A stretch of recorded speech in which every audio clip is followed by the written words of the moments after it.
Mesdames, Messieurs, bonsoir et merci à tous d'être au rendez-vous de ce nouveau journal sur Nyota Télévision. Ce 5 décembre 2014, nous parlerons essentiellement environnement avec la célébration de la journée mondiale de l'arbre. Et dans ce journal, un compte rendu des activités qui ont été organisées ce vendredi dans les écoles, l'institution publique, également dans les entreprises privées. Et toutes ces institutions reconnaissent l'importance de l'arbre. Il est le saint patron des écoliers, Saint Nicolas. Il a été célébré ce 5 décembre dans les écoles maternelles de Lubumbashi. Les enfants ont reçu friandises et un cadeau comme le veut la tradition, un compte rendu avec Titiane Mbouyi. Aimer, entretenir et protéger l'arbre. Eh bien, ces verbes ont été utilisés pour sensibiliser les élèves dans plusieurs écoles, et cela à l'occasion de la célébration de la journée de l'arbre. Au lycée Twendele, par exemple, Jean-Oscar Sangouza a décoré l'arbre capotier qui a plus de 100 ans, et la cérémonie a eu lieu en présence des enseignants, des élèves et également des personnalités en charge de l'environnement dans la province. Le maire de la ville a profité de l'occasion pour insister plutôt sur le renforcement des mécanismes de reboisement et la vulgarisation de méthodes de protection des arbres dans la ville de Lubumbashi. Jean-Paul Malimba, Maurice Mazel. À l'occasion de la journée mondiale de l'arbre, célébrée chaque 5 décembre de l'année, dans plusieurs écoles de Lubumbashi, les élèves ont été sensibilisés pour aimer l'arbre, l'entretenir et le protéger le plus longtemps possible, compte tenu de son importance sur l'environnement. Au lycée Twendele, cette journée a coïncidé avec la décoration de l'arbre capotier par le maire de Lubumbashi, Jean-Oscar Sangouza Mutunda, arbre qui totalise plus de 100 ans d'existence dans l'enceinte de cette école catholique, a renchéri son coordonnateur Jean-Pierre Ngouège en charge de l'environnement. Les élèves et enseignants ont suivi la recommandation du maire Jean-Oscar Sangouza Mutunda sur la protection des arbres afin de lutter tant soit peu contre les conséquences de réchauffement climatique dans la ville de Lubumbashi et à la périphérie. Sous le thème « Planter un arbre, c'est contribuer à la lutte contre le réchauffement climatique », les Katangais ont été invités ce jour à lutter contre les perturbations climatiques occasionnées par la coupe abusive des arbres. Et c'est l'essentiel du message délivré ce 5 décembre par le ministre provincial de l'Environnement. Odak Sompo a profité de l'occasion pour lancer officiellement la campagne de reboisement 2014-2015. Je vous propose de l'écouter au micro de Célestin Muganza et Richard Chimba. Mesdames et messieurs, en ce jour du 5 décembre, le monde entier célèbre la journée mondiale de l'arbre. Sous le thème « Planter un arbre, c'est contribuer à la lutte contre le réchauffement climatique ». Le thème ainsi choisi vous interpelle tous à réfléchir sur la problématique du changement climatique, car notre planète dans son ensemble est bouleversée par une modification météorologique sensible qui se caractérise par la réduction de la pluviométrie, etc. Voilà pourquoi j'invite tout un chacun des Katangaises et Katangais de se faire le devoir de planter au moins un arbre dans sa parcelle ou ailleurs. Mesdames et messieurs, c'est sur ces propos que je déclare lancer la campagne de reboisement 2014-2015 et je vous remercie pour votre attention. Pour couper un arbre, il faudra penser à planter 3 autres arbres. L'entreprise d'exploitation minière MMG a fait sien ce thème de la journée mondiale dédiée à l'arbre et pour la circonstance, MMG a disponibilisé près de 20 000 arbustes pour la campagne de reboisement. L'opération de plantation a eu lieu d'abord sur son site, également à Kiswichi, mais également au village Kandoulou. Edouard Kankou, Sam Kitenge. C'est M. Miles Note, directeur général de MMG, qui a donné le temps de plantation des arbres sur le site à l'occasion de la célébration de la journée de l'arbre. Son message est relayé par Michel Santos, manager du département social. La plantation de l'arbre reste une journée très importante pour nous, étant donné que l'activité humaine va dans la grande déforestation pour, entre autres ici, des raisons de fabrication de charbon. Nous ne pouvons pas rester inconscients par rapport à cela, et donc nous devons se remettre à replanter des arbustes, étant donné que le monde a besoin de le voir. Il sera imité par Christian Kabila, manager des ressources humaines. Aujourd'hui, on est en train de constater un réchauffement climatique assez important sur la Terre. Alors, je pense qu'avec le reboisement, ceci pourra éventuellement recontribuer peut-être à réguler la climatisation ou les conditions climatiques du monde. Étant donné que MMG est impliqué dans la protection de l'environnement dans 26 villages environnant son site, elle a disponibilisé 20 000 arbustes pour poursuivre la campagne de reboisement débutée depuis 2011. Après Kiswichi, où un planteur a donné un bel exemple, une autre cérémonie de plantation a vécu au village Kandoulou.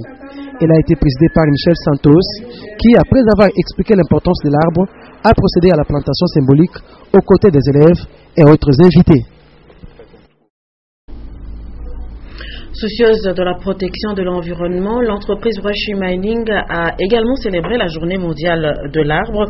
Et c'est l'école primaire Odari 2 et le centre orphelinat Tumaini de la Rwashi qui ont été visités par le directeur général de cette entreprise. Il était accompagné des cadres de Rwashi Mining. Célestin Muganza, Richard Chimba. Les élèves de l'EP2 Odari de la Rwashi ont eu le privilège de célébrer la journée internationale de l'arbre avec les cadres des différents départements de Rwashi Mining. Par ce geste, Rwashi Mining, avec en tête son directeur général Ben Fouri, montre aux enfants l'exemple pour sauver et protéger l'environnement. Des jeunes plantes ont été plantées dans la cour de l'école par toute la délégation de Rwashi Mining, y compris le bourgmestre adjoint de la Rwashi. L'occasion de remercier le partenaire qui, par son implication dans le social de Lubumbashi et des habitants de la Rwashi, a su donner un cachet spécial à ce 5 décembre 2014. Nous avons cité Rwashi Mining en lançant la journée à l'EP2 Odari. Le même geste a été posé par les cadres de Rwashi Mining à l'orphelinat Tumaini. Ici, le directeur général Ben Fouri a visité la maison de l'orphelinat ainsi que les salles de classe de l'école qui encadrent les enfants orphelins. Ces derniers ont reçu chacun des cadeaux et surtout une quantité suffisante de produits alimentaires et même des ballons pour leur divertissement. Pour marquer d'un cachet spécial cette journée du 5 décembre dédiée à l'arbre, les élèves de l'EP2 Odari Marie Goretti ont été emmenés jusque dans la concession de Rwashi Mining où ils ont planté des arbres avant de repartir chacun cadeau en main et sourire aux lèvres.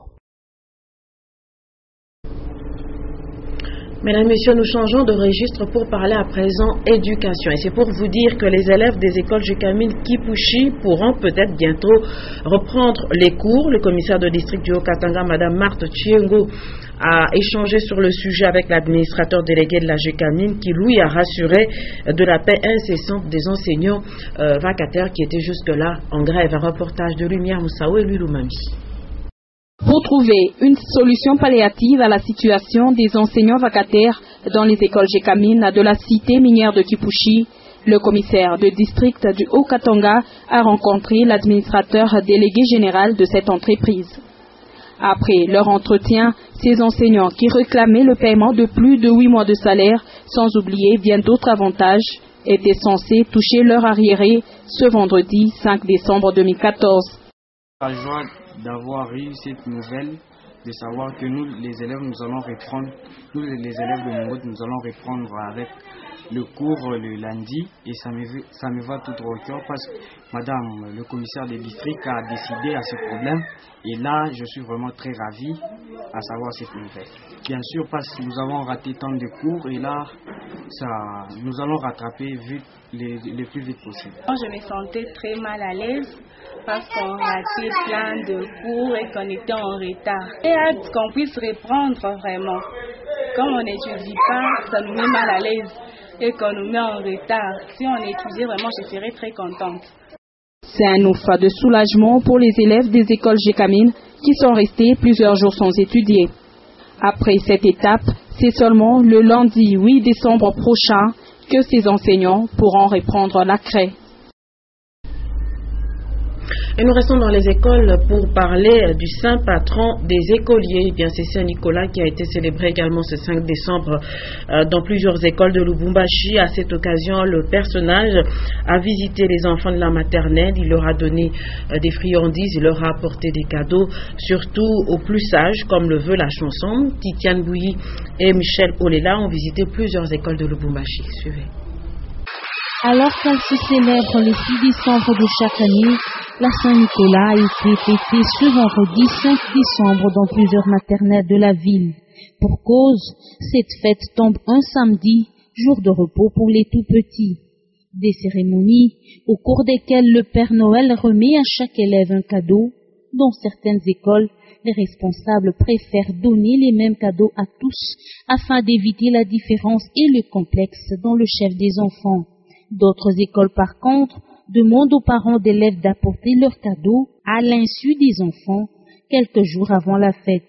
Dans tous les cas, l'objectif est de créer la surprise et faire croire aux bambins que ce qu'ils reçoivent leur vient du ciel. Pour la petite histoire, la Saint-Nicolas est inspirée de Nicolas de Myre depuis le IIIe siècle, une tradition vivace qui consistait à donner aux tout petits des friandises du 6 au 19 décembre. Pour l'heure, les bonbons ont laissé place à d'autres formes de cadeaux et Saint-Nicolas est devenu patron des écoliers. 5 décembre 2013, 5 décembre 2014, il y a un an, tout juste, que le héros de tout un peuple s'éteignait, Nelson Mandela, qui est mort à 95 ans après avoir eu une vie entière consacrée à la lutte contre le régime de l'apartheid en République sud-africaine. Et cette journée de ce vendredi a été encore placée sous le signe des hommages. Maurice Mazel. Le monde entier se souvient ce vendredi 5 décembre 2014 encore de Nelson Mandela, que le Sud-Africain appelle affectueusement Tata Madiba.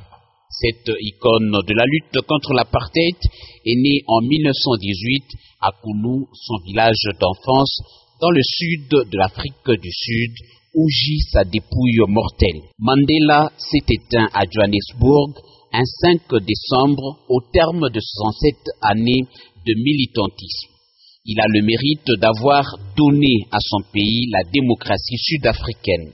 Nelson Mandela a connu la prison pendant 27 ans à l'époque du régime raciste de la minorité blanche. Quelques jours après sa libération, le célèbre prisonnier devient l'apôtre de la réconciliation raciale en Afrique du Sud après 3 siècles de domination blanche. Tata Madiba, sous la bannière de son parti politique l'ANC, est le premier président noir au pays, jadis de Frédéric de Klerk.